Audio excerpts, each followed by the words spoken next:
Je remercie Béné aussi. Voilà, applaudissez-les. Voilà, parce qu'elles font quand même un travail formidable.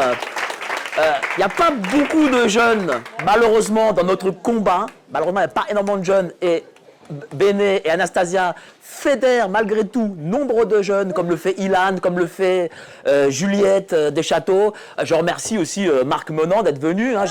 Voilà, applaudissez-le. Alors, Marc Menand, j'espère que vous me corrigerez quand même un peu sur mes fautes de français. Hein. J'en ferai beaucoup. Ah ben... Et merci vraiment d'être venus aussi nombreux ce soir. Vraiment, ça fait plaisir. Je remercie aussi Marc Doyer, voilà, qui est présent avec nous, qui est dans son combat. Applaudissez-le. Je remercie aussi la soignante suspendue, notre amie, infirmière anesthésiste. Enfin, voilà, on est entre amis. Voilà. Aussi, voilà. Donc, vraiment, je suis heureux d'être là. Et d'abord, je voulais vous dire, nous ne sommes pas seuls. Nous ne sommes pas seuls. Et sachez que vous êtes tous, chacun de vous, des héros. Je vous le dis. Moi, j'interviewe nombre de gens et ils me disent « Oui, ben moi, dans ma famille, je suis isolé. Dans mon travail, je suis isolé. Je suis isolé auprès de mes amis. » Donc, ce que vous faites, c'est un acte de courage immense. Et il faut le prendre en compte. Il faut vous dire, voilà, je résiste face à un État qui veut m'imposer quelque chose que je ne le souhaite pas.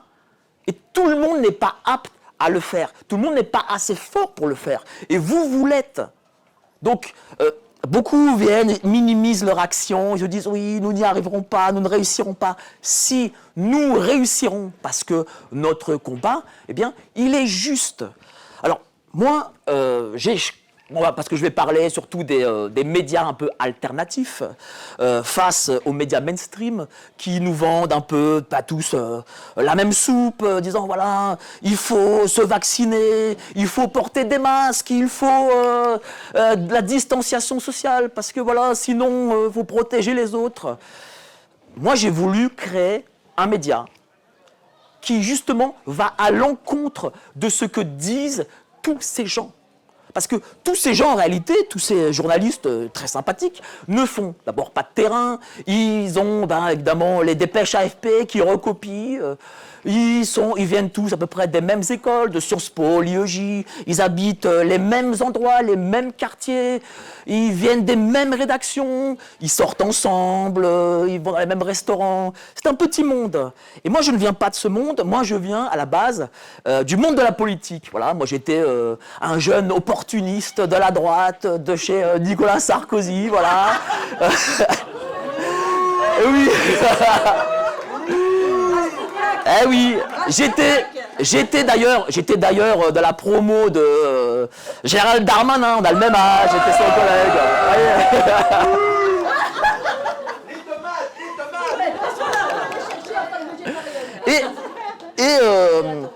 Alors j'étais à l'Assemblée, j'étais au Sénat, j'étais à l'Élysée, et puis je faisais ce qu'on me demandait de faire. Je parlais comme on me demande de parler. Et puis, venu un âge, dans la trentaine, et je me suis dit, mais pourquoi je fais ça ? Pourquoi je dis des choses auxquelles je ne crois pas et auxquelles je ne crois plus ? Est-ce que c'est le poste qu'on me donne ? Est-ce que c'est l'argent qu'on me donne ? Est-ce que je suis assez bien payé pour ça ? Est-ce que je peux me regarder dans une glace ? Et donc, du coup, vers début 2013, du jour au lendemain, j'ai dit, bon, moi, cette vie, je n'en veux plus. Je n'en veux plus. Je ne veux plus être une forme d'apparatchik et de ne pas être libre. Parce que la liberté, malgré tout, c'est peut-être la plus grande des valeurs. Nous avons besoin de cette liberté. Et alors, du coup, j'ai créé un média. Alors d'abord c'était un média un peu politique et j'écrivais des nouvelles, je bombardais sur les Facebook, les Twitter et tout, mais c'était clivant, il y avait du clivage, droite et gauche. Et puis un jour, je me suis dit, parce que moi, idéologiquement, je viens de la droite, de tout ce cercle. Et puis je me suis dit, mais en réalité, les clivages, c'est fait pour pour nous diviser. C'est-à-dire que nous, Français, nous nous divisons parce que sur certains points, nous ne croyons pas, peut-être souvent minimes, nous ne croyons pas et nous engueulons entre nous. Et du coup, cette division, elle permet à un État de se maintenir. Et ça, je ne voulais plus. Je ne voulais plus faire de différence entre les gens parce qu'ils pensent ceci, ils pensent cela, parce qu'ils sont tel clivage, ils sont tel autre. Donc du coup, j'ai créé un média qui s'appelle Gérard Info. Parce que je me suis dit, il faut mettre en avant la culture française, il faut mettre en avant la France populaire, celle qu'on aime. Pourquoi nous aimons, je ne sais pas moi, les films anciens, de Belmondo, de Louis de Funès. Pourquoi nous aimons le bon vin. Pourquoi nous aimons notre culture. Et nous ne parlons plus de culture.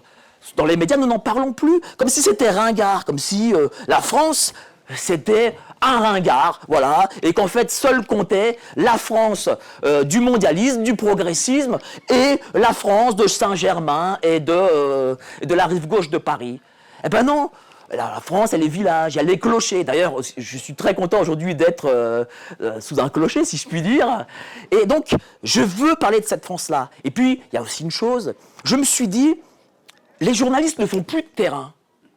Ils ne font plus de terrain, ils ne sortent plus des rédactions. Ils parlent de faits, comme par exemple les gilets jaunes, autour d'une table, ils disent voilà, les gilets jaunes, c'est ceci, c'est cela, c'est des fachos, c'est machin, ok.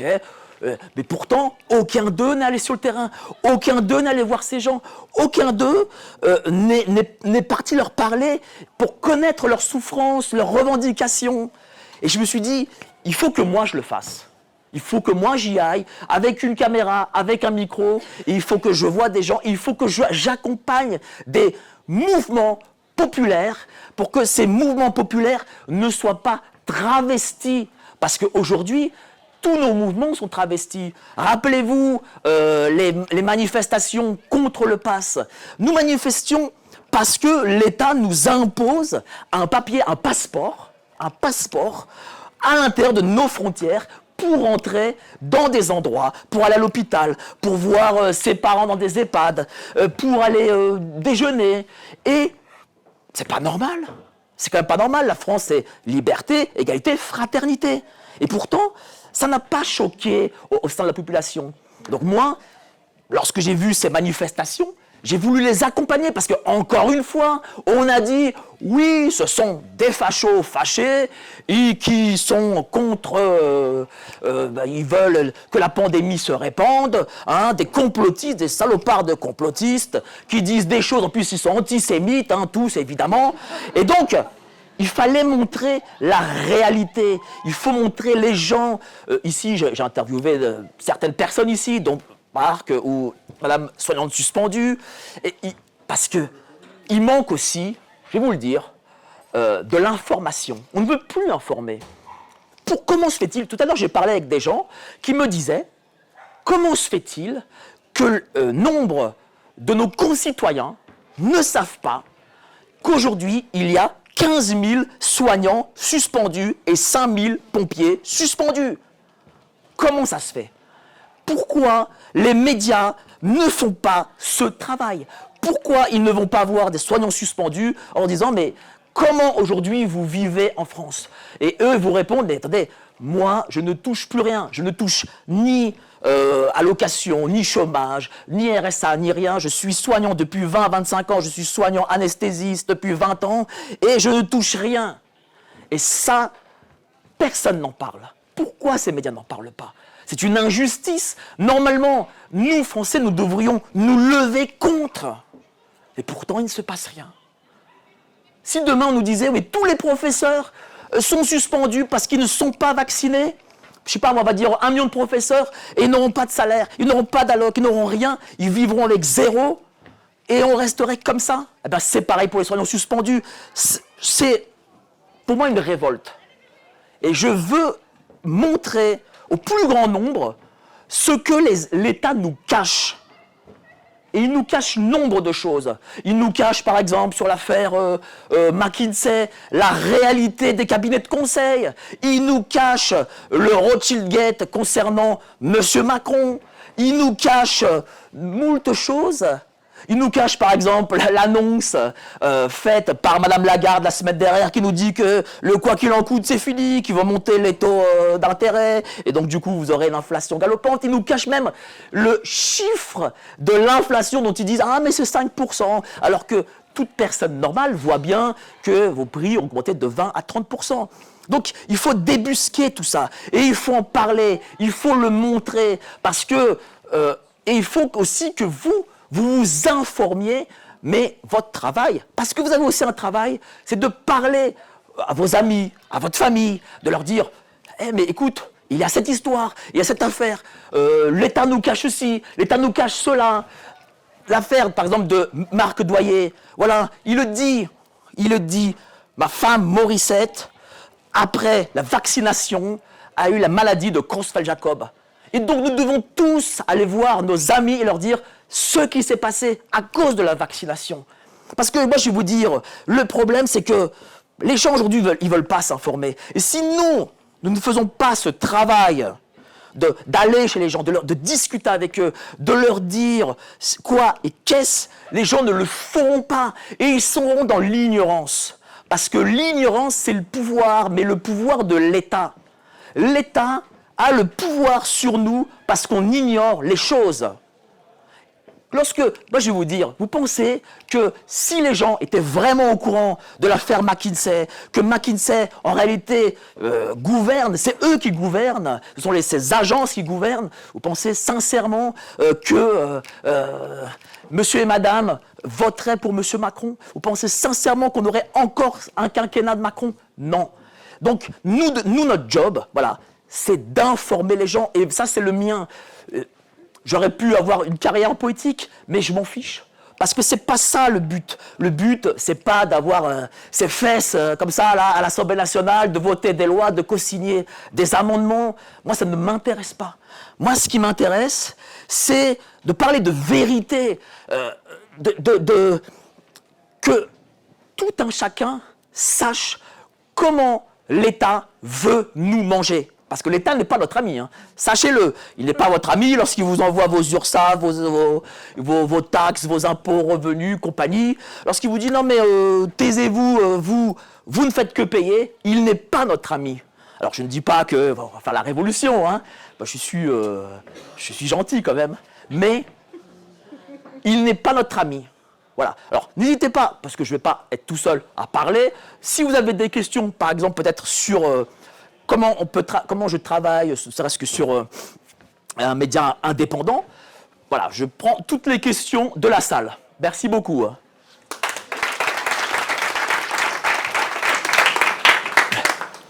Marc, je voudrais juste te corriger. Quand tu as dit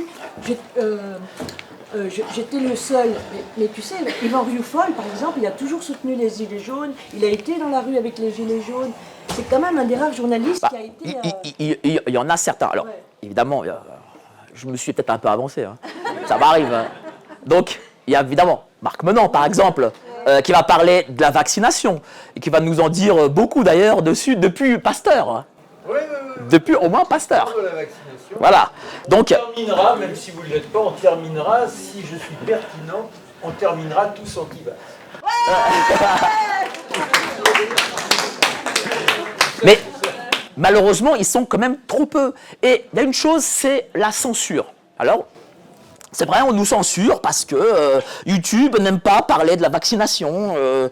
Peut-être que Google a des parts dans Pfizer, je ne sais pas. Mais il y a des moyens quand même, malgré tout, pour passer cette censure. Alors, on peut utiliser peut-être des synonymes, utiliser le terme injection. Je sais que là-dessus, bon, YouTube n'est pas regardant. On peut aussi aller sur Telegram, n'hésitez pas à aller sur Telegram. Telegram, c'est quand même malgré tout un réseau social qui est plus suivi encore que Twitter. Et Telegram permet de partager les informations très vite et très facilement. On peut malgré tout ruser. Et bien entendu, le réseau social le plus important pour moi, c'est le bouche à oreille. Le bouche à oreille, c'est c'est ce qu'il y a de mieux. Parce que c'est vrai que certains peuvent vous dire, ouais, mais bon, ce qui se dit dans les réseaux sociaux, moi, j'y crois pas. L'État m'a dit que, en effet, le produit Pfizer était merveilleux, que c'était un progrès de la science, que, en tant que disciples de Pasteur, nous devions croire dans la science aveuglément, parce que voilà, la science c'est le b.a.-ba de la vie, et que si nous n'y croyons pas, nous sommes obscurantistes. Mais là-dessus, ne vous laissez pas faire. Je veux dire, si les gens vous expliquent que vous êtes complotiste, obscurantiste, ben vous vous en fichez. Vous en fichez. Si vous perdez des amis même, tant pis, c'est parce qu'ils n'étaient pas vos amis. Je sais que certains, même je sais que des enfants ne viennent pas voir leurs parents, ou des tantes, des oncles, les grands-parents ne viennent pas se voir parce qu'ils ne sont pas vaccinés. Tant pis. Moi, je vis aujourd'hui ma société parallèle, si je puis dire. Et pour le coup, dans ma société parallèle, j'ai pas de consumérisme. Je ne vais pas, c'est vrai, dans certains endroits. Tant pis, c'est comme ça, mais je vais dans d'autres, comme ici par exemple, et je vois des amis, et je suis content de voir tant d'amis ici. Donc, c'est parce que c'est aussi l'avantage de cette crise, si je puis dire, c'est que j'ai rencontré de nouveaux amis, et j'ai même peut-être rencontré une famille, parce qu'on est tous ensemble, qui sommes ici, nous sommes une sorte de famille, voilà. Donc ça, c'est important. On a retrouvé ainsi le contact humain. Voilà, on se discute, on se touche, on s'embrasse. Parce que l'État, évidemment, ils nous veulent entre quatre murs, à regarder Netflix, essentiellement, et qu'on ne sorte pas de chez nous. Nous, on sort, voilà. On s'en fiche de ce qu'ils nous racontent. On sort, on se voit, on boit des coups. Et puis, très sincèrement, je ne sais pas comment vous vous sentez, cher Marc, là, aujourd'hui, avec cette magnifique salle, mais là, moi, je suis heureux. Moi, je me fais plaisir. Il faut se dire qu'en 1940-1941, ceux qui, chez eux, soudain, se sentaient un peu seuls, l'oppression qui commençait à les étouffer, s'ils avaient eu la chance de se retrouver comme ça à 70-80, il est certain que l'aiguillon les aurait portés. Or là, il n'était pas question de nourrir cette petite étincelle d'espoir, c'était comment, en rencontrant son voisin, on ne risquait pas, en manifestant une opposition à ce pouvoir qui était en train de se mettre en place, comment on risquait la dénonciation.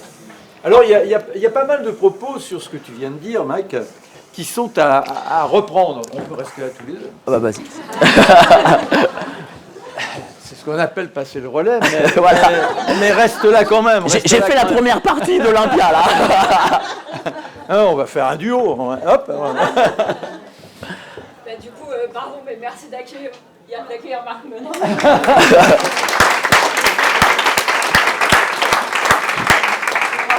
Déjà, oui, il faut être conscient qu'on n'est pas seul. Néanmoins, il ne faut pas se faire d'illusions non plus, on n'est pas des millions.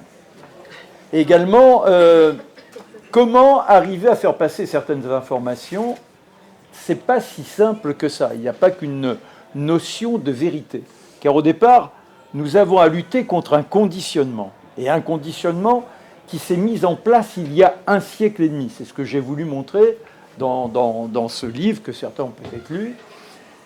Et à partir de cet instant, il est évident que les esprits n'ont plus la capacité à faire agir un libre arbitre, à se mettre en capacité de réflexion. Et pour faire valoir, comme tu le disais tout à l'heure, qu'une personne, malheureusement, s'est retrouvée avec une sclérose en plaques. Moi, je connais c'était pas un ami, mais un ami de mon ex-femme qui a été journaliste avec une toute petite notoriété et qui, après la 3e dose de vaccin, 3 semaines après, un dimanche après-midi, toc, il est fauché d'un seul coup, crise cardiaque. Vous dites à un membre de sa famille, il y a peut-être une corrélation, regardez ce qui se passe. C'est pas possible, tu es un obscurantiste. Et face à cela, il est difficile de faire valoir quoi que ce soit, puisque vous êtes devant des personnes qui sont convaincues, à qui on a cessé de dire la médecine, c'est votre quotidien, c'est elle qui vous permet de vivre comme jamais auparavant, en ayant une longévité exceptionnelle. En oubliant, là ce sont d'autres statistiques, qu'à partir de 62 ans, en général, les gens sont tous sous traitement. Alors c'est quoi vivre plus longtemps quand on est sous traitement. Et maintenant, vous avez même les enfants qui psychologiquement se retrouvent parce qu'on les taxe d'hyperactivité. Oh là là, petit sagouin, tu vas te calmer. Et hop, vous allez voir le psychiatre, le psychologue, le médecin en particulier aux États-Unis. Et hop, la molécule. Ce gamin, il faut savoir le réguler. Vous êtes un hyperactif. Et dans le livre, d'ailleurs, je ne savais pas qu'il y aurait un nouveau drame, comme celui qui s'est passé il y a 10 jours au Texas. Moi, j'ai examiné les 15 premiers cas de tuerie dans les universités.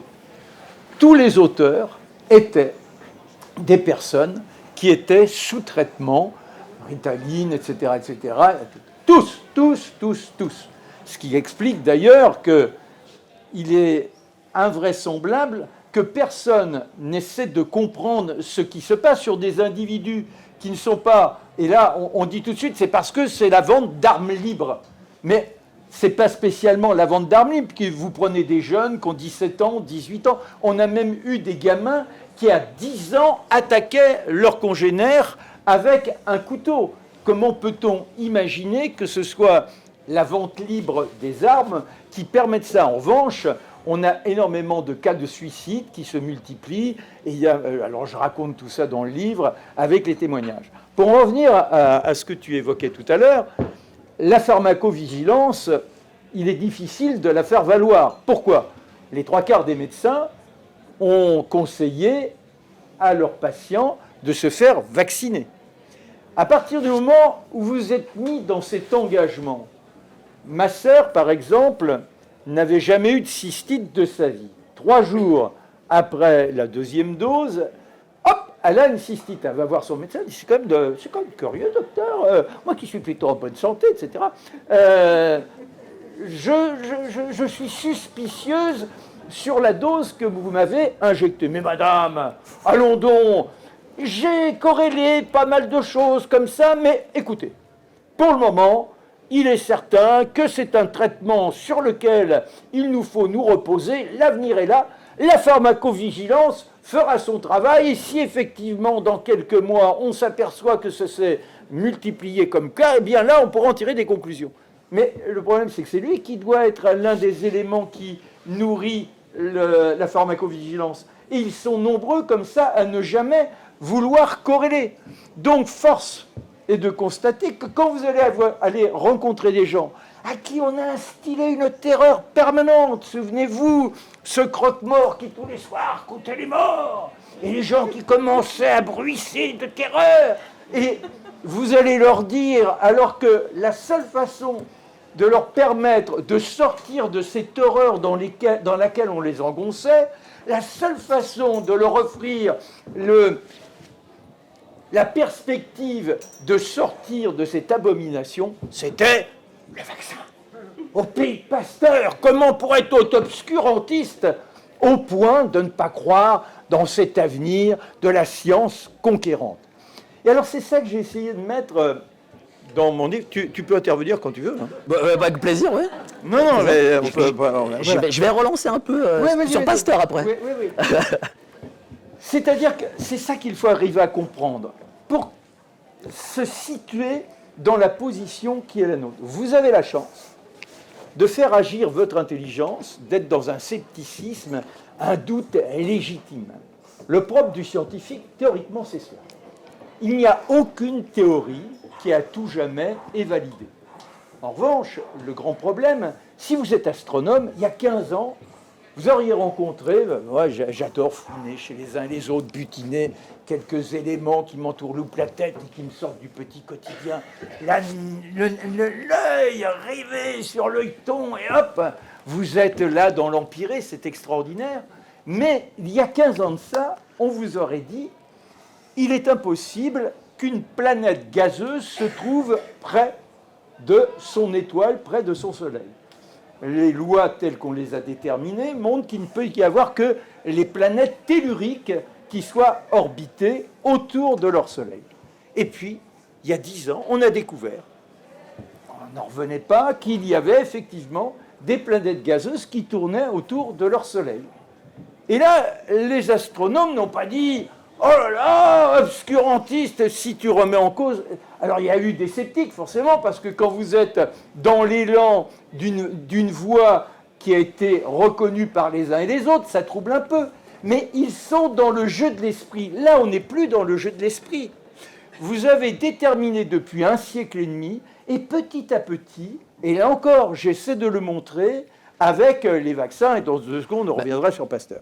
Mais par exemple, il y a aussi le vaccin BCG dont vous parlez Ah dans oui, votre oui, livre, oui. et qui est intéressant que vous puissiez en parler là. Oui, comme on veut. Alors, on peut commencer par Allez-y Pasteur. sur le BCG, Bon. sur le BCG, parce que le BCG, c'est quand même quelque chose qu'on prend tous. Ils nous l'ont ressorti d'ailleurs, souvenez-vous, il y a quelques mois. Ils nous ont dit que le BCG pourrait peut-être être un élément qui réactive le système immunitaire et qui soit en prévention un bon élément pour lutter contre la contagion du Covid. Alors, le BCG, il est inventé par Guérin et Calmette. Il y en a un qui est vétérinaire, l'autre qui est biologiste. Ils n'arrivent pas véritablement à faire sortir cette panacée de leur tube à essai, malgré les nombreuses tentatives qui sont les leurs pendant des années. La guerre de 14 intervient, et là, ils sont terrifiés parce qu'ils voient quoi? Eh bien, ils s'aperçoivent de façon très concrète que la science, dans tous les domaines, fait exploser nos capacités d'expression humaine. C'est-à-dire que depuis la fin du XVIIIe siècle et ce début des années du XXe siècle, on s'aperçoit que l'homme est capable de sortir de son petit village grâce à son taco, il est capable de s'envoler, il y a l'électricité qui a jailli. Dans tous les domaines, la vie est totalement bouleversée. Or, la médecine, elle est clouée aux ventouses, aux saignées, etc., etc. Et pour eux, l'avenir passe par les vaccins. Et la guerre de 14, eh bien, on est passé du taco à des camions qui permettent de transporter les troupes. On a les premiers avions qui bouleversent complètement la guerre et les chars qui seront la solution pour remporter la victoire. C'est-à-dire, c'est un monde de technologie. Et en soi, c'est fascinant. Et derrière cela, ensuite, les années avec une grande explosion, ce sont les aventures de Mermoz, Saint-Exupéry, Guillaumet, l'aéropostale. Le monde devient un grand village et tout à chacun peut espérer avoir une vie meilleure. Alors, quand vous êtes médecin, vous vous dites, mais nous, on est en rade. Donc, nous sommes en dehors de la science. Et vous vous sentez un homme médiéval, pratiquement. Alors, ils reprennent leurs travaux après la guerre.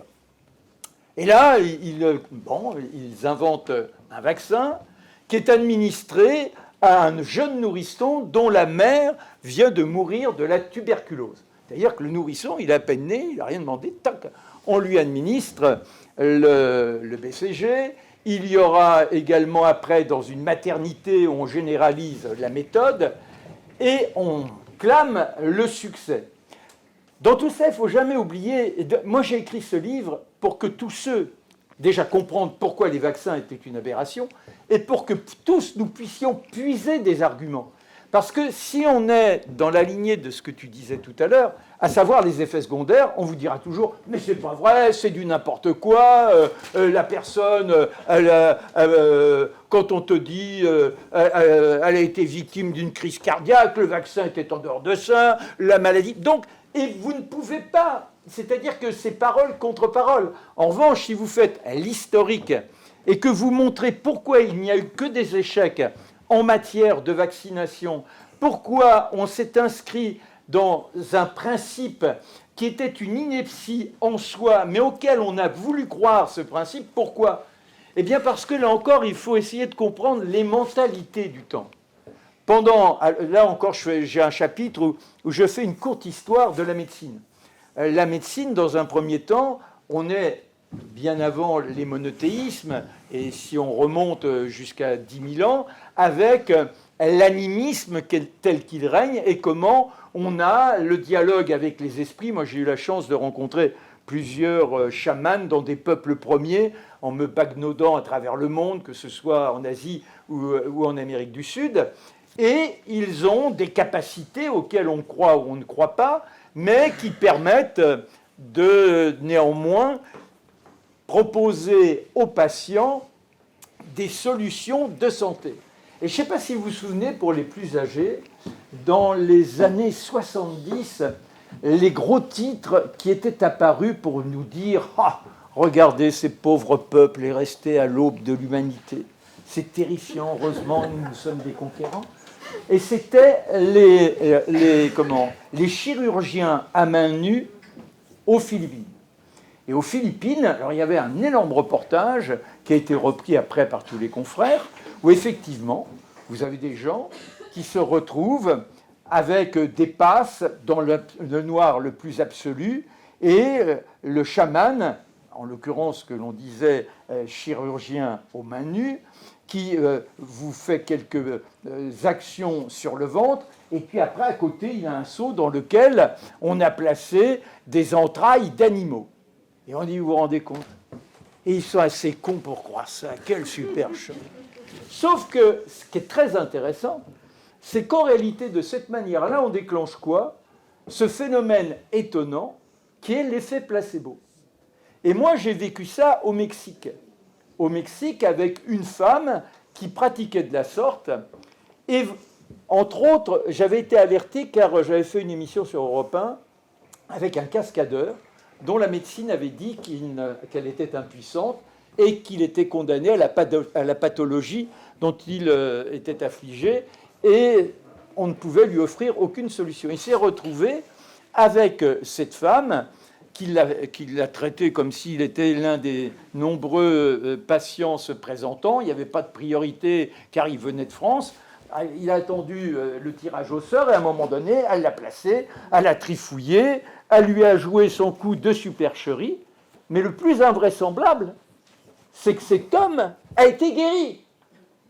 C'est-à-dire qu'il y a une action de notre psyché, et c'est pour ça que les médicaments sont tous testés avec un panel, le placebo, le nocebo, etc. Mais quand on vous dit, par exemple, le placebo, ce n'est pas une illusion qui fonctionne une fois de temps en temps. On estime qu'on a à peu près 30% de guérison grâce au placebo.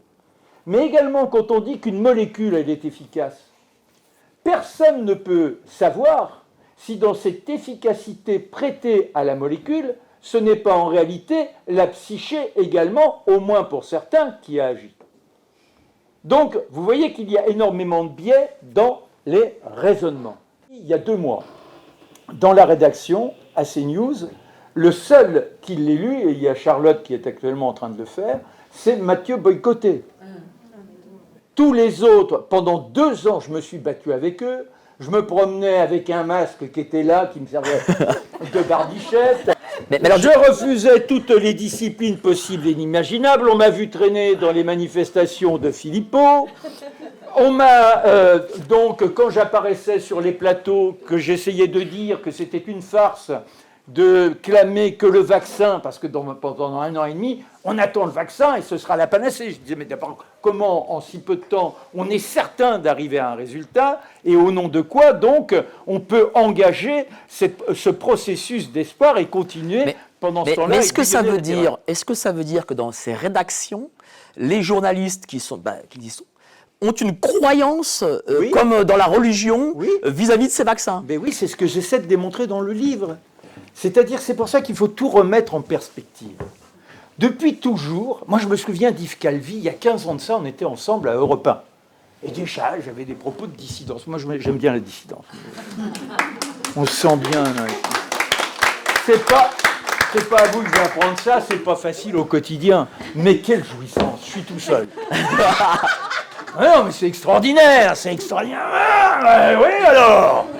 Mais il faut avoir le courage de se dresser. Moi, quand j'étais gamin, je me roulais par terre, je voulais qu'on m'entende. Eh bien, ça vous donne du caractère, ça fait du bien. Moi, ça me rassure quand je ne suis pas d'accord avec les autres.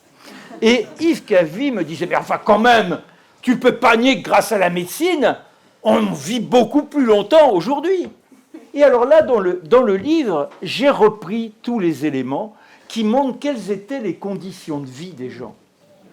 Et je commence en particulier avec la peste. Parce qu'on vous dit, vous vous rendez compte, demain la peste. Ce qui nous arrive, la prochaine peste, vous l'avez compris, c'est la variole du singe. La variole du singe, il y a 440 cas dans le monde, qui pour le moment ne déclenchent rien. Alors moi qui suis bonobo, vous voyez, parce que vu mes tendances de fantaisie sexuelle, je ne suis que bonobo. Eh bien, je devrais avoir peur et pourtant, bon. Mais on vous dit, c'est ça qui va décimer l'humanité. Alors, j'ai cherché à voir quelles étaient... D'abord, il y a nombre d'épidémies. Là encore, dans la chronique, on retrouve dès l'Antiquité, chez les Grecs, avec les symptômes qui sont très, très, très bien décrits. Et comment il y a une partie de la population qui est emportée, et puis, pof, l'épidémie disparaît. Le nom même de ce que l'on appelle la maladie disparaît. Et alors, restons à la peste. 1347. 1347. Vous avez des villes avec, elles sont rares, mais quand même, c'est entre 40 et jusqu'à 60% de la population qui meurt. Alors, quand on est comme ça, soit on se dit, oui, où est la cloche que je me protège, ou alors vous regardez le fait que même quand il y a 60% de gens qui meurent, il y en a 40% qui ne meurent pas. Et pourquoi ne meurent-ils pas alors qu'ils sont au contact des autres? Et c'est ça qui est très intéressant. Ça montre que ce n'est pas un ennemi qui est là capable de détruire tout le monde. Si je vous prenais un bazooka, toute personne qui se trouve devant le bazooka va exploser.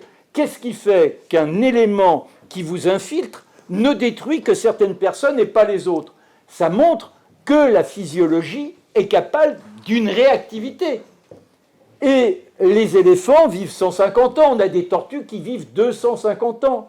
Ça montre que les espèces vivantes ont un système qui les met en réaction avec l'environnement et que théoriquement, il n'y a aucune raison de se retrouver victime d'un ennemi potentiel. Je reviens à la peste, il ne faut jamais se perdre.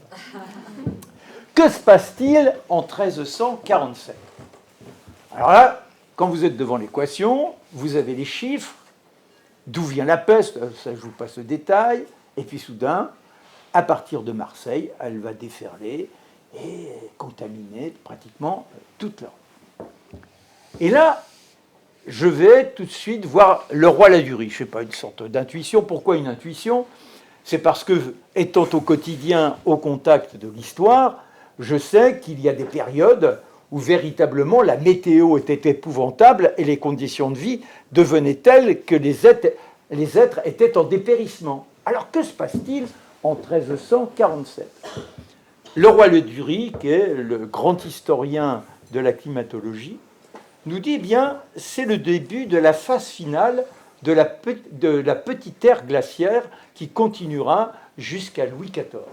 Et là, on s'aperçoit que les conditions sont plus qu'épouvantables, puisqu'on traverse la Seine avec des tombereaux tirés par des chevaux, ça dure des mois.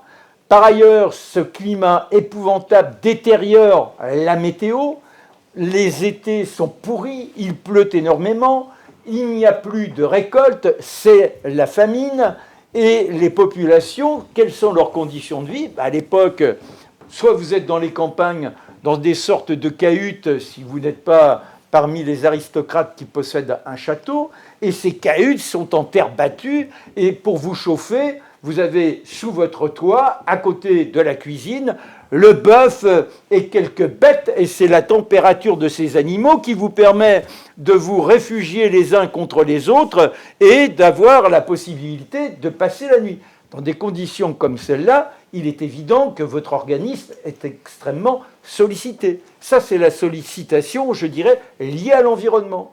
Quel est le quotidien de ces gens? Il est épouvantable parce qu'ils sont pour la plupart paysans, que les conditions de vie de ces paysans, c'est du servage le plus absolu. Alors vous avez déjà ce contexte-là qui vous éclaire sur ce que l'on peut appeler la santé des personnes vivant en ce temps. Mais il n'y a pas que ça. On s'aperçoit que c'est le début de la guerre de 100 ans. Alors la guerre de 100 ans, c'est pas des batailles comme ça qui n'arrêtent pas. Non, vous avez les périodes où on est sur le champ de bataille, on se détruit, mais quand les troupes sont libérées, soit ce sont les troupes anglaises qui continuent à redailler, mais comment peuvent-elles vivre, surtout puisque, je vous l'ai dit, les moissons sont épouvantables, elles vivent sur le paysan, de razzia. Et puis, malheureusement, le soldat, quand il est tout seul, si une jeune fille passe par là, forcément qu'il ne peut résister. Et par conséquent, on a les viols les plus épouvantables. On égorge, on tue, on pille. Et les populations se retrouvent dans une terreur, là encore, on peut reprendre le mot, qui est une terreur sociale et qui concourt à les laminer encore plus psychologiquement et de ne pas avoir de réponse avec leur système immunitaire. Quand vous replacez tout ça, eh bien, il y a un éclairage totalement nouveau sur ce qu'est la peste et la destruction épouvantable qu'elle engendre à cette époque-là. Et n'oubliez pas non plus, tout à l'heure, je vous parlais des animistes, comment, éventuellement, ils en appellent aux esprits et aux subterfuges. Mais en ce temps-là, vous avez la médecine avec toujours les saignées, les ventouses, et ceci et cela. Mais sinon, la plus grande médecine, c'est la médecine du ciel. On est sous le clocher, et à l'époque, quand il y a une épidémie, que la population se sent menacée, on en appelle au Tout-Puissant. Et derrière monsieur le curé, la procession, les cierges. Or, vous savez, je ne vous apprends rien, que se passe-t-il? Eh bien, la peste, elle est transmise par les puces qui sont nichées dans les rats. Quand vous êtes les uns à côté des autres, les puces, paf, un petit saut, elles passent d'un individu à l'autre, ce qui concourt à favoriser la contagion. Voilà comment on peut avoir un éclairage complètement différent de l'ennemi terrifiant qui emporte sans aucune explication une partie de la population. Quand on a ça en tête, on essaie de voir ensuite quelles sont les évolutions de la vie des individus. Eh bien, cette situation, elle restera extrêmement précaire, avec des évolutions très très lentes à partir des années 40, jusqu'en 1970, les plus âgés s'en souviennent peut-être, il y avait encore des bidonvilles à Saint-Ouen, dans la région parisienne, et des conditions de vie qui étaient extrêmement pénibles. Mais il y a un médecin, il y en a deux, il y en a un qui s'appelle Villermé et l'autre qui s'appelle Guérin. L'un est à Lyon, l'autre qui est à Nantes. On est en 1830. Et ces médecins regardent la population à laquelle ils sont confrontés au quotidien et ils se disent c'est épouvantable. Parce que à 20 ans, ils commencent déjà à être très fragilisés et à 28 ans, ce sont des vieillards qui sont en perdition et ils sont emportés très rapidement. Mais que se passe-t-il? Eh bien, à l'époque, vous commencez à travailler à l'âge de 4 ans. Vous travaillez au minimum 12 heures par jour. Les adultes travaillent 17 heures par jour. Vous n'avez aucun jour de repos. Et là, vous allez entrer dans l'ère industrielle, avec les premières usines, les acides, aucune protection de quoi que ce soit. Ce qui fait qu'immanquablement, eh bien, comme le disent Villermé et Guérin, nos populations sont des populations usées prématurément, ce qui explique, contrairement à Calvi qui dit « mais quand même, grâce à la médecine », non, ça montre qu'à l'époque, on meurt de par les conditions de vie environnementales et conditions de vie du quotidien. On peut revenir 2 secondes, on va parler de la tuberculose donc sur au BCG. Pasteur. Oui, on va faire. Et il y a un autre élément, c'est sur le choléra. Car il y a de grandes épidémies de choléra. Jusqu'au jour, et d'ailleurs Pasteur, à la demande de Napoléon III, est appelé à essayer de trouver une solution vaccinale contre le choléra. Sauf que ils se mettent en observation à la Pitié-Salpêtrière avec 3 autres chercheurs, et l'épidémie s'arrête d'elle-même. Bon, ils constatent qu'il faut passer à autre chose. Mais la solution vient de Londres, où un médecin chemine, alors qu'on est vraiment, là encore, dans un effet de razzia. À l'époque, on appelle ça des animoncules. Le terme de virus n'existe pas. Et donc, d'infiniment petits, qu'on ne risque pas de voir étant donné les moyens de l'époque. Et donc, il y a des éléments qui nous infiltrent et qui seraient porteurs de la maladie. Et ce médecin est là, dans cette ville de Londres. On est en 1840, 1835, 1840. C'est véritablement un cloaque. Là encore, n'oubliez pas, hein, dans les villes, regardez Paris, jusque dans les années 1920, même après la transformation radicale du baron Haussmann, avec les grandes avenues, les beaux quartiers. Dans d'autres coins de la capitale, on est vraiment dans la promiscuité des ruelles et on jette les ordures, les pots de chambre, tout ça dans les rues et toute la vermine peut se répandre. Vous êtes dans des galetas sans la moindre possibilité d'aération, vous vivez à 5 ou 6, il n'y a pas d'eau courante. Enfin, il faut bien remettre toutes ces perspectives. Et donc, mon médecin, à Londres, il s'aperçoit à un moment donné que dans les prémices de l'eau distribuée eau courante théoriquement propre, eh bien cette eau se retrouve infiltrée par des eaux sales. Et c'est un quartier où l'épidémie est extrêmement virulente. Il appelle les autorités de voirie, on intervient et l'épidémie s'arrête. Et le choléra, eh bien, disparaîtra tout simplement par des mesures de voirie et des mesures d'hygiène. Mais il n'y a pas que cela. Revenons au BCG. Alors je passe Calmette et Guérin sur l'ensemble. Sachez quand même que celui qui a été l'un des principaux collaborateurs d'Émile Roux, que je réévoquerai dans quelques instants, qui est patron de l'Institut Pasteur, dans ces années 1930-1935, sera l'un de ceux organisant une conférence à l'Institut Pasteur pour faire le bilan des vaccinations qui se sont généralisées à la demande de Calmette et de Guérin. Et on arrive à cette conclusion que le vaccin ne sert à rien, qu'il n'a pas d'efficacité. Et pour autant, on continuera avec des accidents parce que on ne maîtrise pas toujours la fabrication des vaccins en l'occurrence. Alors là encore, on pourrait dire, sont des salopards. Non, il faut se replacer là encore dans la mentalité du temps, de se dire la science nous sort de ce qui a été reconnu comme indubitable, à savoir nous avons des ennemis qui nous menacent et ce sont les maladies.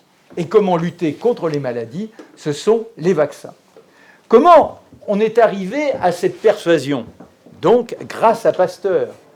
Il y avait eu d'abord la variole. La variole, depuis pratiquement 1000 ans, 2000 ans, en Chine, on avait une pratique qui consistait à prendre le pus des varioliques et à l'inoculer à des personnes qui étaient en pleine santé. C'est-à-dire qu'on leur communiquait directement la maladie. Alors il y avait beaucoup d'accidents, et puis il y avait ceux qui avaient une réponse naturelle, et on estimait que c'était la preuve que le vaccin est efficace. Vous voyez comme quoi, ce n'est pas d'aujourd'hui que l'on se trompe. De là, ça a cheminé avec des petites variations, ça passe par la Turquie, et en Turquie, il y a l'ambassadrice d'Angleterre. On est dans les années 1700, 1760, 1770 à peu près. Ouais. Enfin, là, je n'ai pas la mémoire exacte. Hein.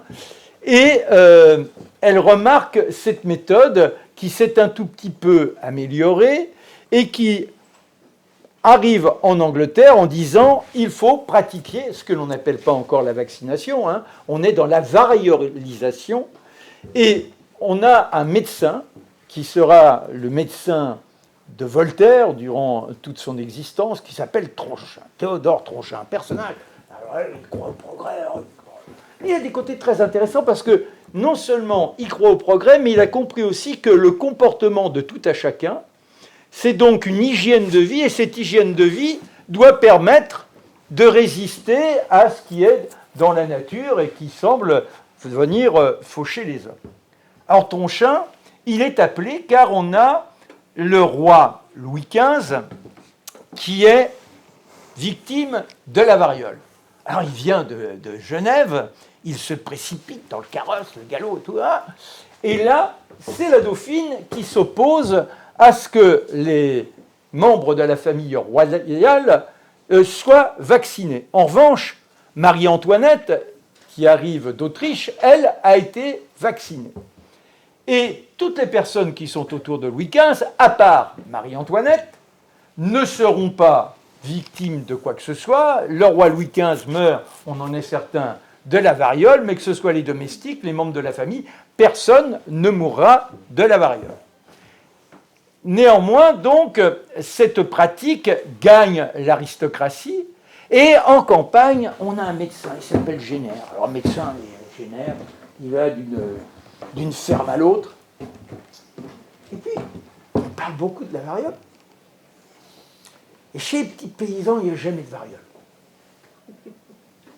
Alors, il regarde, le soir, il y a la traite, le matin, il y a la traite. Il se dit, mais les vaches, elles ont une maladie proche de la variole, et comme il connaît donc ce qui a été instillé, ce que l'on appellera après la vaccination, mais qui est donc ce principe d'introduire la maladie pour déclencher un phénomène de réaction auquel on ne comprend rien, toujours aujourd'hui d'ailleurs, mais c'est pas grave, il se dit, donc, il me faut avoir une action par rapport aux vaches. Alors là, il scarifie les pies, de telle sorte que l'on ait le pus qui se forme, et ce pus, ensuite, il l'inocule de bras en bras aux personnes qui acceptent ce traitement préventif. C'est ce que l'on appellera la vaccination, car la maladie de la vache, ça s'appelle la vaccine. D'où donc ce terme. Mais le vaccin, alors il y a toujours des accidents. Quand on est dans la légende, on dit grâce à lui. Un autre élément, c'est qu'on s'aperçoit que à part la peste et d'autres maladies de l'Antiquité, où on n'a que le compte-rendu général, ce qui est indubitable, c'est que, comme on l'a vécu au moment du Covid, vous avez 90% des gens, 80-90% des gens. Alors là, avec le Covid, on a inventé, c'était formidable, un mot, c'est plus bonne santé, c'est être asymptomatique. Vous êtes asymptomatique. Ce qui fait que, c'est pas que vous avez une protection naturelle, c'est que vous avez une maladie qui n'est pas déclarée. La différence, elle est grande. Parce que l'autre, il est en pleine santé, donc c'est normal qu'il ait la réaction nécessaire pour éviter la moindre pathologie. Mais là, non. C'est une maladie qui est en lui, mais qui n'est pas vraiment déclarée. Ça fait la différence. Et qui peut contaminer l'autre. Pardon ?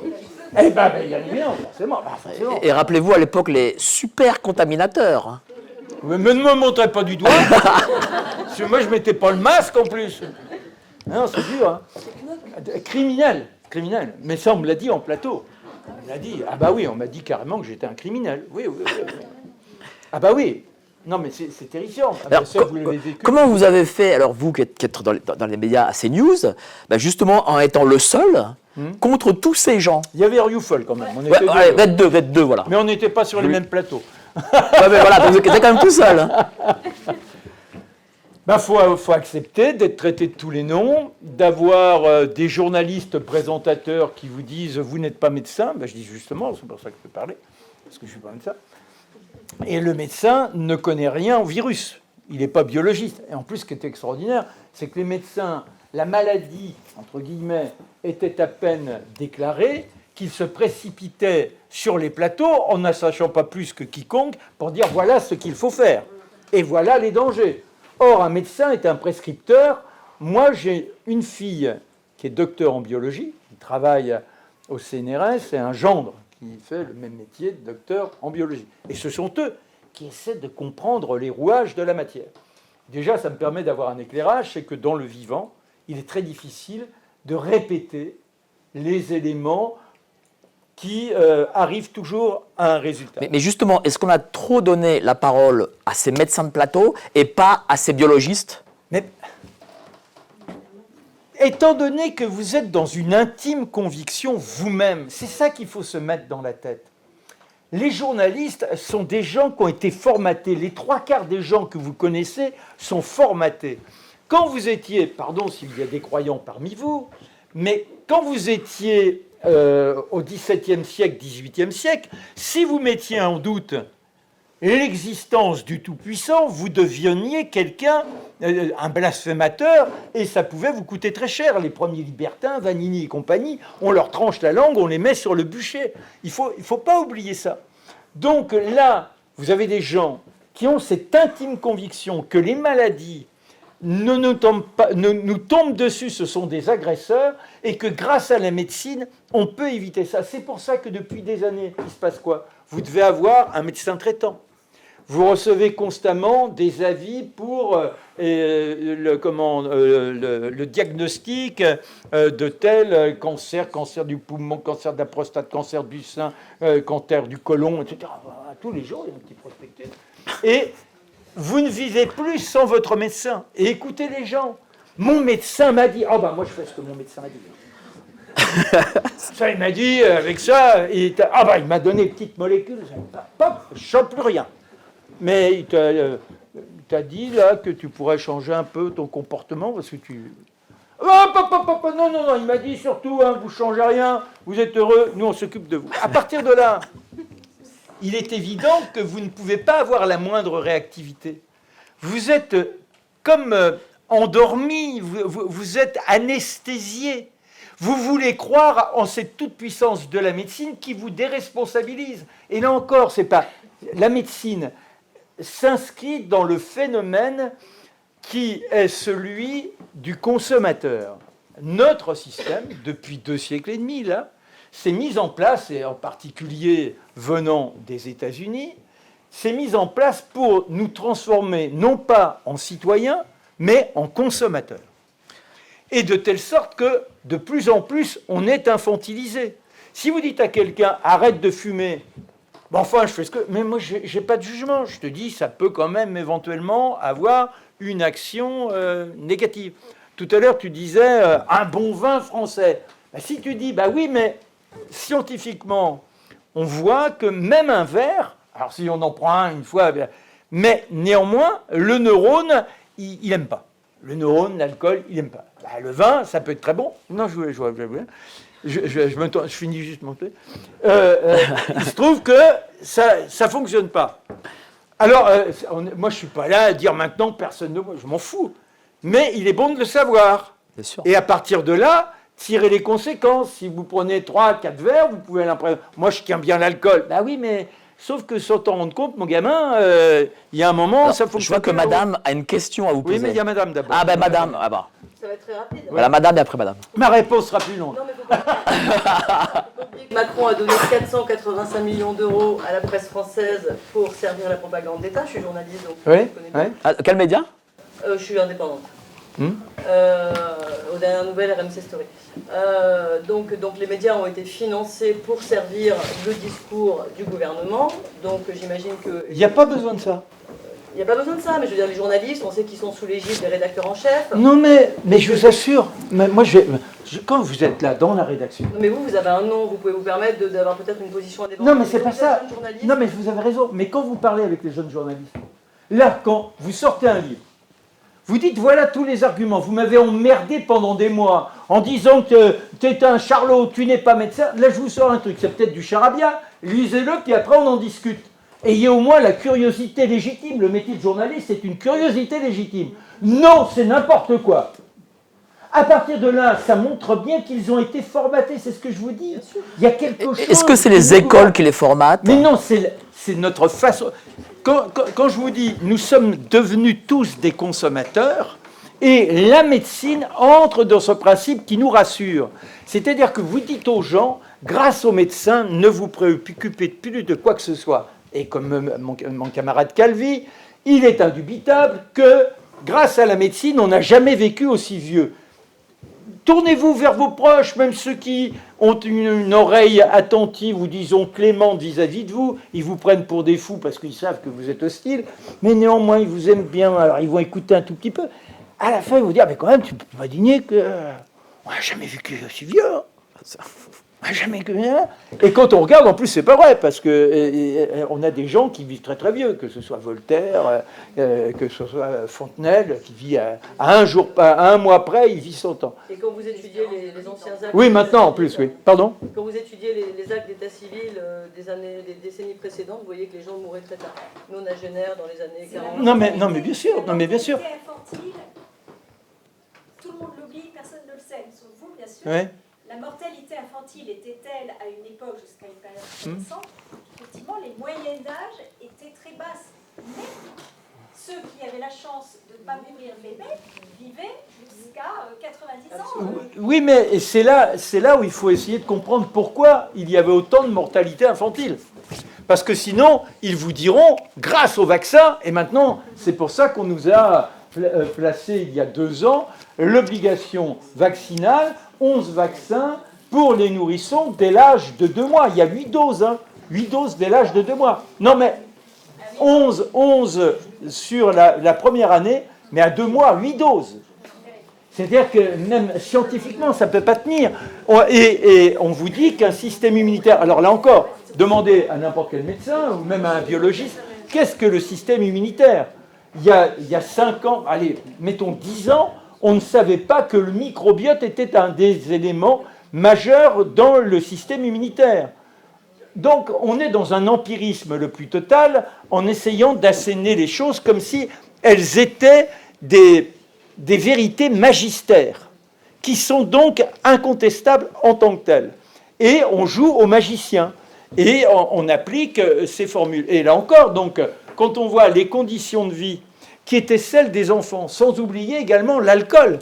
Moi, je raconte dans le livre comment Mendès France, dans les années 55, alors déjà, il rend obligatoire le lait à l'école pour 2 raisons. Bon, on est dans une période, on est sorti de la guerre, il y a quand même beaucoup de gens qui ne mangent pas comme il faut, et puis les petits paysans, ils ne savent pas quoi faire du lait. Alors on dit, le lait, on va le donner aux gamins le matin, ils arrivent et ils n'ont rien à l'école. Alors c'est comme ça que la distribution de lait va se faire tous les jours dans les cours de récréation à 10 heures pour que les enfants, qui ont parfois cheminé un certain nombre de kilomètres pour venir profiter de l'instituteur et de ses connaissances, aient le petit côté revigorant. Bon. Mais ce qui est très intéressant, c'est qu'il se bat à cette époque-là parce que les gamins viennent à l'école avec une petite bonbonne. Et dans la bonbonne, c'est de l'alcool. Parce qu'avec l'alcool, oh mon gaillard, ça donne du courage, mais surtout avec ça, tu as la santé. C'est un petit coup de vin rouge. Mais il a fallu lutter pour que les enfants ne viennent plus à l'école, qu'ils n'aient plus le droit de venir avec leur petite bonbonne d'alcool. Donc tout cela concourt forcément à une mortalité infantile. Il n'y a pas d'hygiène, l'eau, etc., etc., etc. Alors c'est tout ça. C'est un peu difficile dans une rencontre comme celle-là, qui me touche beaucoup, et merci d'être aussi nombreux, mais de résumer tout ce que j'ai essayé de gagner et leur donner pour que l'on comprenne vraiment l'ensemble du phénomène et que l'on puisse avoir une base de lutte. Parce qu'à la fin, on en revient à ce que disait Veil, il va falloir sortir du guêpier, mais on n'en est pas sorti, il y a du boulot, hein. Mais n'oublions pas non plus, pour reprendre l'analogie avec la guerre de 40, en 40, il a fallu tenir 5 ans. Eh ouais. Et ce n'était que la guerre. C'est-à-dire qu'on n'avait pas été conditionné depuis aussi longtemps. Là, n'oubliez pas, c'est 1 siècle et demi depuis Pasteur. Alors, vous voulez qu'on s'arrête 2 secondes sur Pasteur ? Alors, il y avait une question juste de madame. Oui. Alors, c'est pas une... Pardon, je parle beaucoup. Mais la réponse sera là aussi. Alors moi, je suis un peu gênée quand vous dites que dans les rédactions, ils sont doctrinés, grosso modo. Hein. Ils sont, mais pas. Endoctrinés. Mais oui, de façon globale, c'est pas parce qu'ils sont journalistes. C'est comme toutes les personnes françaises, c'est ça que je veux dire. Et pas que françaises d'ailleurs. C'est le culte de la médecine. Oui, mais à l'Assemblée nationale aussi, Oui, au Sénat aussi. mais bien sûr. Et donc, nous, sur qui on peut se reposer pour qu'on s'en sorte. Eh bien, c'est ce que je vous dis, il faut lutter. En 40, au moins, il y avait d'autres pays autour qui allaient venir à notre rescousse. Mais là... Eh bien, c'est pour ça que j'ai écrit ce livre, pour qu'on ait des arguments. C'est-à-dire que là, on vous dit, vous ne pouvez quand même pas nier que les vaccins, eh bien, moi, je prends les principaux vaccins, je montre comment ils ont été créés, pourquoi, et c'est là on peut revenir à Pasteur 2 secondes en survolant ce que j'ai sorti comme élément, de montrer que tout cela part d'une imposture de Pasteur et comment on s'est auto-conditionné et qu'aucun vaccin, c'est pour ça que je disais tout à l'heure quand je interpellais là, à la fin, on est anti-vax, parce que c'est pas une décision. Moi, ce qui me gêne quand on me dit « t'es anti-vax », je dis « je suis pas anti-vax ». Je suis quelqu'un qui raisonne, je prends des dossiers, et puis je regarde, et puis de là, il y a des déductions qui me paraissent incontestables. Et donc, c'est comme moi, et c'est là où vous apercevez que ces gens ont trop peur d'être... Il y a une présentatrice, je ne donnerai pas son nom, dans une émission à laquelle je participe souvent. Je lui ai offert le livre par politesse. Et ça fait 2 mois. La semaine dernière, je lui dis « T'as lu Ah non, j'ai trop peur que tu me convainques. » Oui, mais oui. Mais parce que ça fout tout par terre. Et la tuberculose, pourtant, c'était l'été... Pas du tout, par les sanatoriums. Par les sanatoriums. Les sanatoriums commencent dès le début même fin du 19e siècle, en Allemagne, et ce sont les sanatoriums. Le BCG ne devient obligatoire qu'en 1955, alors qu'il n'y a pratiquement plus de tuberculose. Mais là encore, hein, toute l'histoire, elle est très très claire. Il n'y a pas à forcer la vérité. Il n'y a pas à tirer la couverture vers ce que l'on voudrait couvrir. Naturellement, quand on prend les éléments les uns derrière les autres, c'est lumineux. Alors, pour vous donner un éclair, vous voulez que je fasse Pasteur ou vous voulez d'abord poser la question? Comme vous voulez. Hein. Je préférerais poser la question. Peut-on faire une observation linguistique? Oui. Quand on parle de Pasteur, Oui. on pense à la rage. Oui. En disant le vaccin contre la rage. Oui. Et ça, c'est une erreur, parce que la rage est un sérum qui empêche la rage de se développer, et ce n'est pas un vaccin préventif. On ne vaccine pas contre la rage. Or, aujourd'hui, on fait cette énorme confusion entre une piqûre qui est en fait un médicament. C'est ce que j'allais vous dire. Ah bon, alors j'arrête. Mais non, c'est ce que j'allais vous dire. C'est-à-dire que déjà, on part, ils seront coupables d'une imposture, et en plus, sur une méthode qui se veut curative, alors qu'aujourd'hui, les vaccins se veulent préventifs.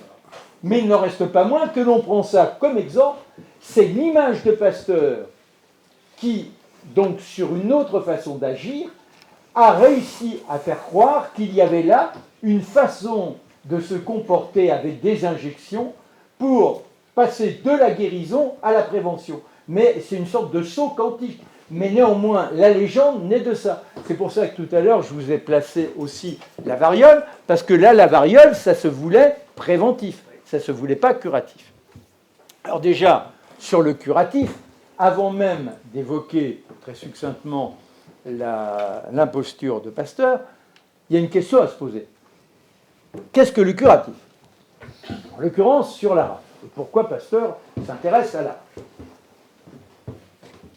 Ça signifie qu'un individu a été mordu par un animal porteur de la rage. Admettons, dans un premier temps, il est porteur de la rage. Ça veut dire que votre organisme, dès la morsure, se retrouve au contact du virus qui l'introduit et qui commence donc tout doucement à se multiplier et à chercher à gagner du terrain. Votre corps, lui, aussitôt, entre en réaction pour trouver la réponse et éliminer l'intrus. Sur le petit Mester, il arrive chez Pasteur, ça fait 3 jours. Ça fait 3 jours donc que le corps a une information et qu'il s'est mobilisé contre cette information. je pourrais évoquer d'autres cas où ce sont carrément des gens qui arrivent soit des États-Unis, soit d'Ukraine d'ailleurs, enfin de ce côté de la Russie, et qui ont marché des jours et des jours et des jours. Donc ça s'est vraiment développé en eux. Et là, on vous dit, alors que vous avez une charge, si on parle en termes d'une analogie militaire, vous avez 15 chars qui vous attaquent. Vous essayez de trouver la parade par rapport à 15 chars.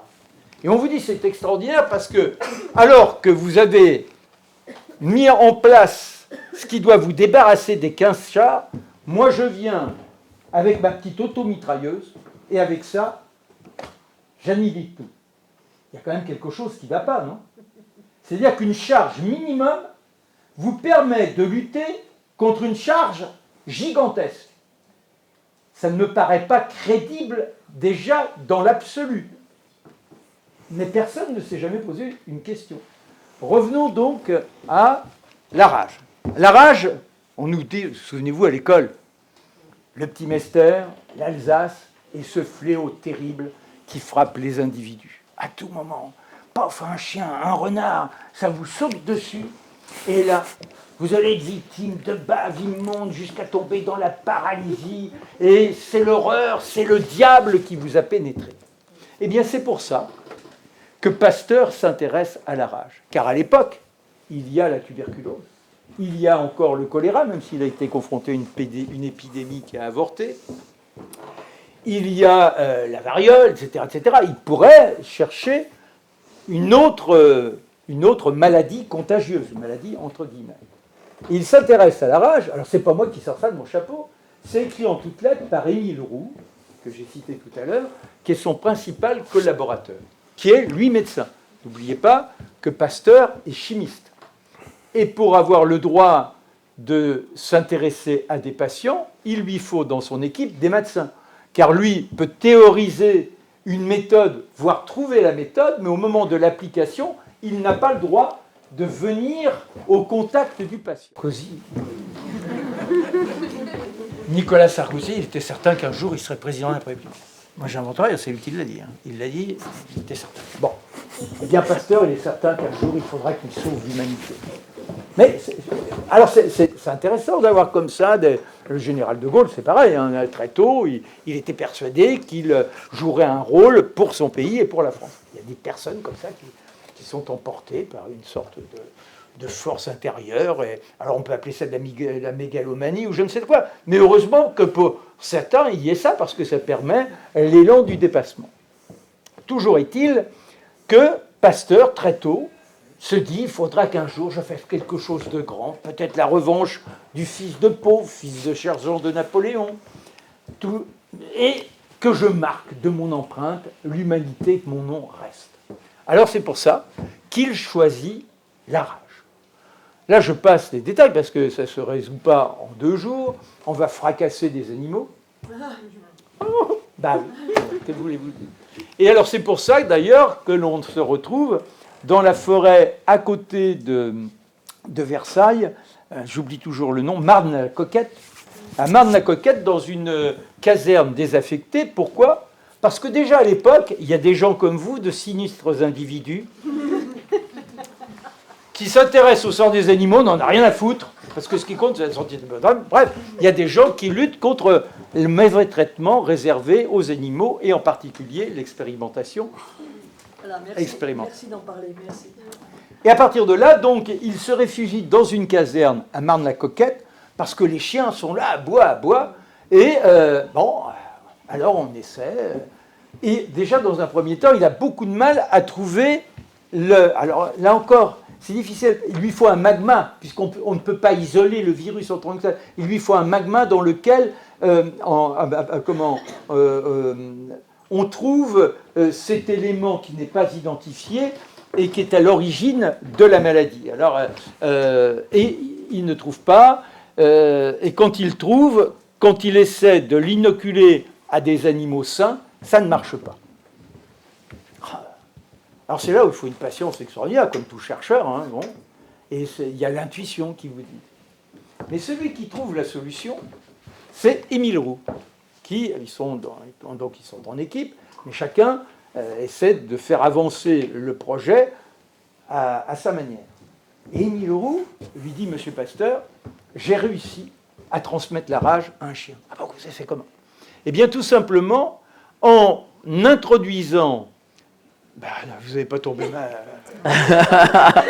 Enfin, dans la boîte crânienne et en allant jusqu'à la dure-mère. Et à la dure-mère, là, j'ai fait passer le magma et c'est comme ça que la transmission s'est faite. Alors, on va appliquer ça. Et après, je vous passe tous les détails. Là encore, je les mets dans le livre. Et on finit par trouver ce que l'on pense être un vaccin curatif. Et il faut maintenant passer à l'application. Mais, je vous l'ai dit, non seulement les cadrages chez les animaux ne sont pas courants, ils sont encore moins courants chez les individus. Et là encore, il faut prendre des écrits d'Émile Roux et d'Adrien Loire, qui est le gendre de Pasteur qui travaille avec lui, et également des médecins de l'époque, dont Peter, qui est un opposant farouche de la méthode, et qui rappelle qu'il y a très peu de cas de rage, et quand une personne se retrouve de façon certaine victime de la rage, à 99% des cas, eh bien, c'est éliminé. Et les cas de gens développant la rage est extrêmement rare. Pasteur écrit à ce moment-là à l'empereur du Brésil. Il lui dit, écoutez, voilà, j'ai inventé une méthode qui peut sauver l'humanité. Vous avez bien quelques condamnés à mort. Vous leur proposez de subir mon traitement. S'ils s'en sortent, ils sont graciés. Alors vous leur faites signer quand même, je suis tellement persuadé qu'ils seront guéris, vous leur faites signer un engagement comme quoi dorénavant ils ne seront plus délinquants, plus jamais ils tueront personne. Il n'a pas de réponse de l'empereur du Brésil. Alors là, il se tourne vers certains hôpitaux parisiens. Là encore, je passe les détails. Il y a quelques cas où il est alerté, il arrive trop tard, où il a le temps d'une première dose, ça ne marche pas, enfin bref, c'est l'échec. Et puis un jour, le petit Mester qui arrive à l'Institut, qui n'est pas encore l'Institut Pasteur en tant que tel, mais le laboratoire où il travaille, et à ses côtés, il y a la maman du gamin et le propriétaire du chien, qui lui aussi a été mordu par le furieux. Sauf que le gamin, il a 14 morsures un peu profondes, et le maître, qui lui donne un coup de... ce qui fait que c'est moins profond, mais néanmoins, il a été mordu. Il administre, par l'intermédiaire, alors là, je passe les détails encore, il s'est fâché avec Roux pour différentes raisons, parce qu'à un moment, ils sont en rivalité, et ils piquent à Roux un élément crucial dans l'avancée de la recherche du vaccin. Roux est vexé et continue dans son coin et ne s'occupe plus de Pasteur. Il estime qu'on traite trop tôt. Alors il a engagé 2 autres médecins et qui estiment qu'effectivement il faut traiter l'enfant, et ça dure 10 jours avec une piqûre tous les jours, avec le virus de peau de lapin plus ou moins fraîche. Enfin, je décris le processus. Là encore, à partir, je n'ai rien inventé, je prends tout, soit des carnets de Pasteur qui écrivaient au quotidien ses comptes rendus, soit d'Émile Roux, soit d'Adrien Loire. Donc, alors, il y a un jeune journaliste, il y a 2 jours, je lui dis, alors, t'as lu? Ah, lui, non. Je dis, alors, pourquoi autant de véhémence? Pourquoi me rejeter avec autant d'arrogance? Si tu n'es pas médecin, je m'en fous, je ne suis pas médecin. Là, tu me prends pour un zozo, et au moins la curiosité de lire. Bon, non, il n'en est pas question. Donc, lorsque...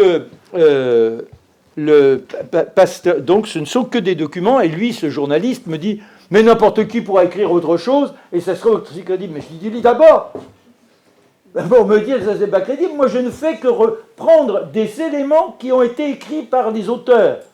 Si je veux dire, bon, après, voilà. Ils sont 3, qui plus est, il n'y en a pas un. Et alors, donc, on applique le traitement au petit Mester. Sachons que théoriquement, pour être certain que le patient a bien été victime de la rage, il faut faire un prélèvement de la moelle épinière et l'inoculer à 2 lapins témoins, 2 lapins cobayes. Et si vous avez été effectivement victime de la rage, même si votre système immunitaire trouve la réponse tout seul, toujours est-il que vous saurez si il y avait en vous une infection délétère ou non. Eh bien, on n'a pas fait le prélèvement. Et pour autant, Pasteur dit, vous voyez, grâce à moi, il a guéri. Le maître n'a pas été traité, il a guéri aussi. Première suspicion légitime. Ça tient encore. Ça tient encore. Deuxième cas, ça se passe plutôt bien. Et puis troisième cas, c'est le petit rouillé. Ah. Alors Pasteur, il a une admiration pour le grand Napoléon. Son père a été sergent à Austerlitz. C'est l'empereur lui-même qui lui a remis la médaille. Pas n'importe quoi, l'empereur lui-même. Alors, là-bas, dans la petite maison familiale, il y a les galons de sergent et la gravure de l'empereur. Il a été comme ça, il a grandi sous les auspices du grand conquérant. Et puis après, il sera au service de Napoléon III, le neveu. Et donc, notre Pasteur, où j'en étais dans ce que j'ai dit, là je me suis un peu perdu. Pardon. Le petit rouillé, dont le père s'appelle Napoléon. C'est amusant, moi j'aime bien les petits trucs. Et le petit rouillé est conduit au laboratoire de Pasteur. Pasteur a été victime d'une attaque d'hémiplégie. Il est parti se reposer en Italie. Et l'enfant est traité donc par l'équipe de Pasteur. Et on apprend 3 semaines plus tard qu'il est mort. Le père crie au scandale, c'est le vaccin qui a tué mon enfant. Bon, enfin, c'est pas possible. C'est pas possible. Néanmoins, Roux tout de suite réagit et dit il nous faut faire un prélèvement, qui n'avait toujours pas été fait, l'inoculer à des lapins, et puis on va bien montrer que. Et dans le même temps, il faut qu'il y ait une autopsie, et c'est le professeur Bouardel qui se charge de l'autopsie. 5 jours plus tard, les 2 lapins se paralysent, et effectivement, donc, le petit est bien mort de la rage. Bouardel, c'est Roux qui l'écrit, hein, là encore, moi je ne fais que prendre les éléments tels qu'ils figurent dans les écrits de Roux. Roux dit, eh bien voilà, le professeur Bouardel, sachant qu'avec Pasteur, on avait des points de dissonance, me demande si, à mon sens, le vaccin est véritablement l'espoir qui pourra sauver l'humanité en se généralisant. Et je lui dis oui, mais je pense que l'on a traité trop précocement et que c'est là notre erreur. Et Bouardel m'a répondu, eh bien alors, il nous faut mentir, car sinon, c'est 50 ans de science qui s'effondrent. Et 2 mois plus tard, il se retrouve devant les autorités de la faculté de l'académie. Bouardel dit le petit est mort d'une occlusion intestinale. Et Roux dit, écoutez, on a fait le test avec 2 lapins, on ne peut même pas vous les montrer parce qu'ils gambadent dans la campagne, ils sont pas conformes. Voilà la grande imposture de Pasteur, à partir de laquelle on va clamer, enfin, que l'on va taire, et imposture qui se répète avec, entre autres, 20 Russes qui ont été mordus par un loup, et sur les 20 Russes, le temps de venir, il y en a 17 qui guérissent et 3 qui meurent. Et Pasteur dit, vous vous rendez compte, heureusement que j'ai traité. Et là encore, dans la logique de la réactivité du système immunitaire, les 3/4 des, que dis-je, 99% des cas, ce sont les statistiques de l'époque, montrent qu'on a une réponse naturelle contre la rage, et que par conséquent, ceux qui sont sortis, ayant été traités très tardivement, c'est plus grâce à leur système immunitaire que les autres, en revanche, et de par sans doute une faiblesse physiologique et peut-être la crainte d'être emportés par la maladie, sont effectivement morts. Et on peut multiplier comme ça les exemples. Reste que là, il lance une souscription pour fonder l'Institut Pasteur, et la vaccination l'Institut Pasteur devient le temple de la vaccination, et c'est là que l'on verse dans la recherche qui n'a rien à voir avec Pasteur, mais qui a commencé avec le Trivax, qui est le premier vaccin venant des États-Unis contre la variole, alors que, bon, etc., là encore, il faut tout corréler. Toujours est-il que les vaccins, on va les multiplier et je les prends les uns derrière les autres pour montrer comment aucun n'a jamais fonctionné avec sa propre histoire. Les mesures qui sont prises à l'époque, en particulier la polio en 1915, on s'aperçoit à New York, dans le quartier de Brooklyn, là encore, je ne vais pas vous faire tout le livre, et le quartier de Brooklyn, et exactement les mesures telles qu'elles ont été prises contre le Covid. Alors, on me dit qu'il y a 5 minutes, donc une question. Vas-y. Très rapidement, j'ai 2 questions, une pour vous, monsieur Menon, et une pour toi. Ah non. Mais c'est très court. D'abord, tout ce que vous dites, c'est de la musique dans mes oreilles. Moi, depuis 14 ans, l'âge de 14 ans, je me suis intéressée à la vivisection. Je suis devenue anti-vax radical parce qu'on voit les méthodes, ils sélectionnent telle espèce d'animal pour tel résultat. C'est de la foutaise. Et d'ailleurs, dans le livre de Pamela Acker, la biologiste, elle le dit bien, la vivisection, ça ne sert à rien. C'est un mensonge. Le vaccin en question, je ne sais pas si vous Oui, non, mais c'est toute l'expérimentation animale sur les molécules, etc., etc. Moi, je déborde largement des vaccins. Je fais 100 pages sur les vaccins, il y a 160 pages sur les abus de la médecine. C'est pour ça que j'aborde l'histoire des gamins qui se rendent coupables de ces meurtres dans les facultés, etc., etc. Question à mon camarade Mike. Non, mais ma question, Bah non, c'est pas fini, hein.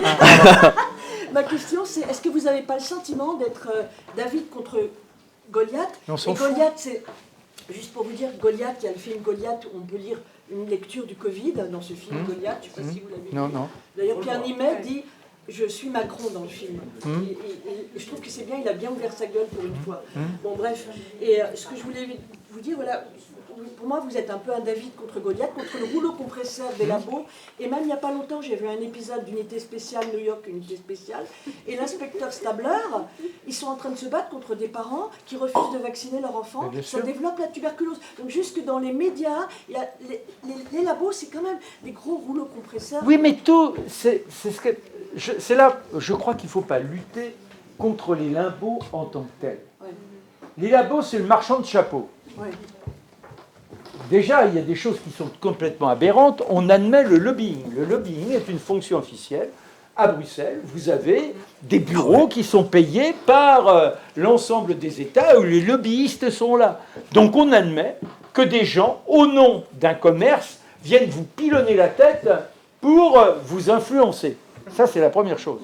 Mais tout à chacun, dans son activité commerciale, va chercher à gagner des parts de marché. Et donc, les produits laitiers, souvenez-vous, les produits laitiers sont vos amis pour la vie.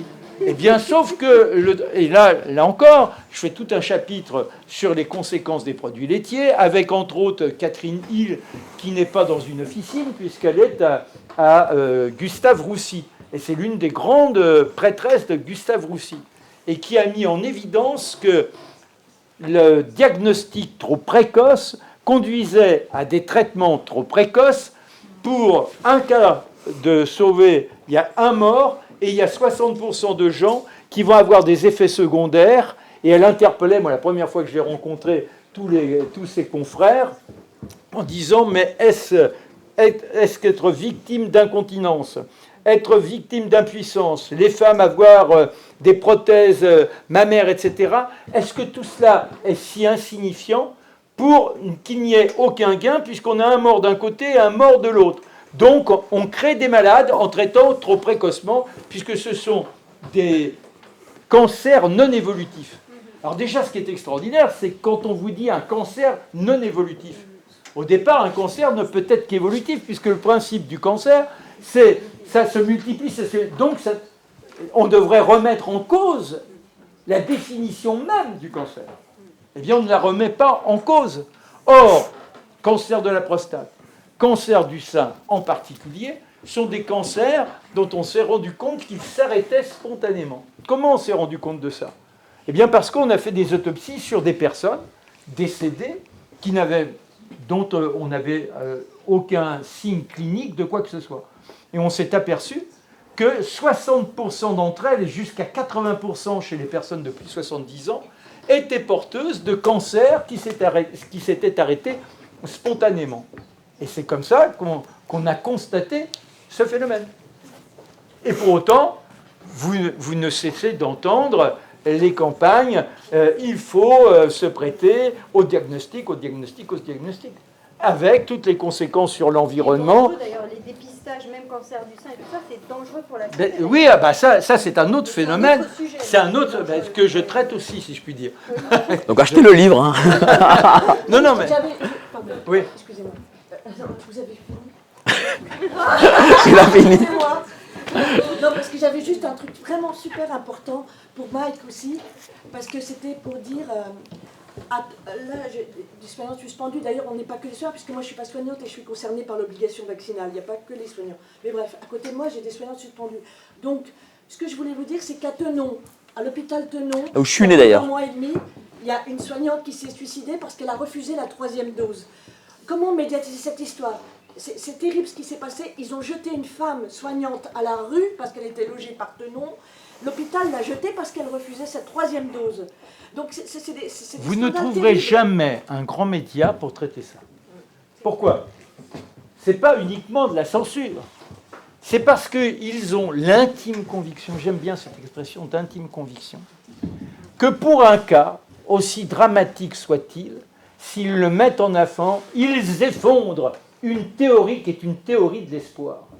Quand sur les plateaux, alors que le vaccin n'existait pas, j'essayais de rappeler déjà l'histoire de Pasteur, on me disait ce sont des mensonges.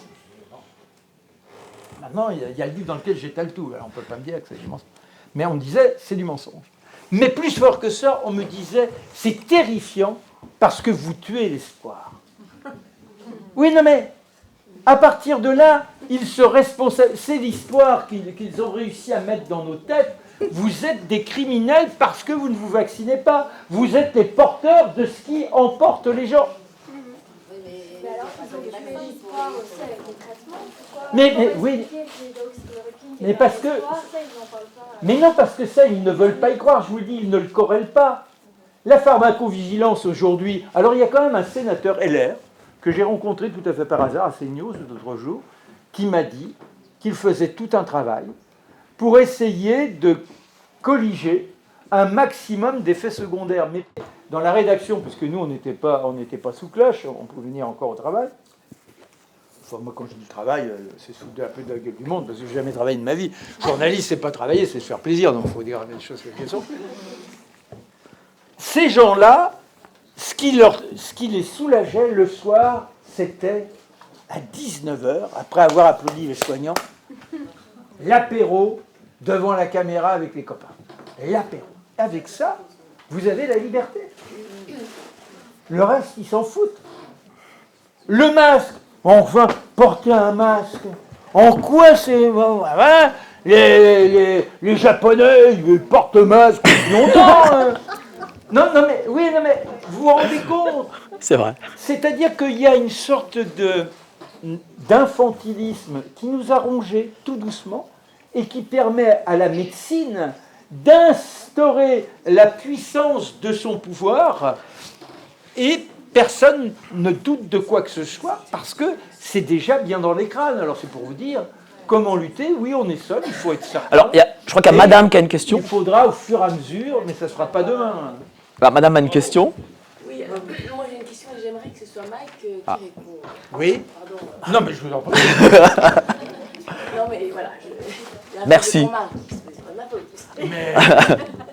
Mike, justement, tu parlais, voilà, on a beaucoup parlé de vaccins et c'est très bien, mais toi que j'ai rencontré dans beaucoup de manifs, et je t'écoute beaucoup, etc., tu parlais de liberté. Tout à l'heure, madame a présenté l'identité numérique, etc. Vraiment, j'aimerais que tu me répondes avec ton cœur, à part le « on va gagner » qu'on a crié je ne sais pas combien de fois, dans quel état émotionnel te trouves-tu, mais par rapport à cet avenir, mais pas le juste « on va gagner », parce que on va gagner, oui, je ne sais pas, je veux bien, mais vraiment, sincèrement, dans quel état émotionnel... Concernant l'identité numérique, si on compte sur nos dirigeants de quelque parti que ce soit, j'en ai parlé avec le député européen Virginie Joron, d'ailleurs le seul député européen qui bosse dessus, parce que les autres députés européens ne savent même pas que ce texte existe, eh bien, elle m'a répondu que, même si c'était Marine Le Pen qui était au pouvoir, l'identité numérique se ferait. Voilà. là-dessus, on ne peut compter que sur les peuples. C'est-à-dire, c'est nous. Est-ce que nous voulons vivre avec l'identité numérique ou est-ce que nous ne voulons pas vivre avec l'identité numérique? Alors, il ne faut pas faire confiance dans une majorité de gens parce que je pense que la majorité, ça ne les dérange pas, comme l'a dit Marc tout de suite. C'est-à-dire que pour eux, c'est une facilité, c'est une sorte de progrès. Je pense qu'il faut compter seulement sur nous, une minorité d'agitateurs, si je puis dire, qui nous lèveront contre. Alors, comment faire pour l'empêcher?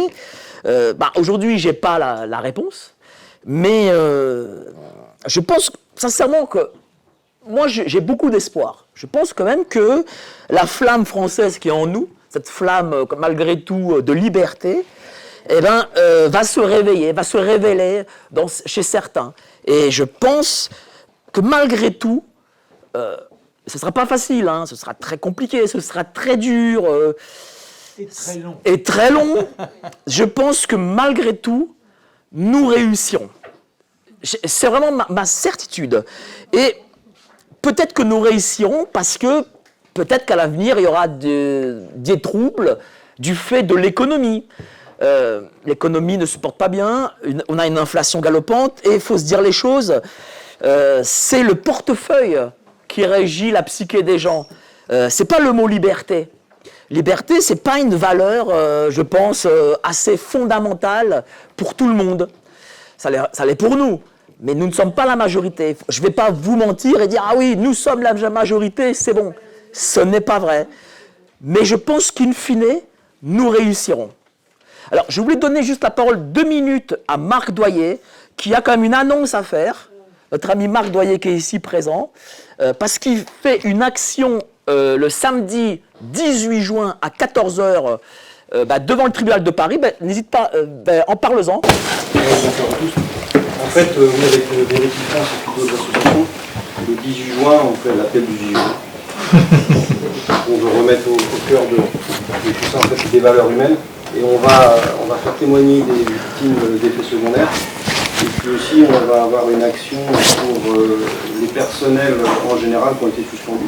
Et à cette occasion, il y aura une projection en extérieur du film Suspendu.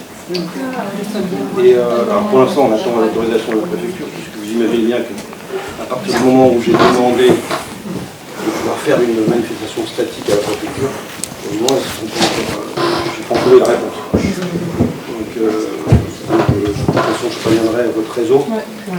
L'idée, c'est de faire quelque chose de très convivial, moi, d'humain, comme on a ce soir. Dans les réseaux sociaux, c'est bien, mais je crois beaucoup, surtout dans le contact humain. Et puis surtout, je me suis rendu compte moi-même que finalement, contrairement à ce que je vois ça, par exemple par rapport à l'obligation vaccinale, j'y crois absolument plus maintenant. Parce qu'à partir du moment où les gens, comme ils sont complètement idiots, ils vont se faire vacciner une fois, la deuxième fois, on leur dit que c'est un rappel.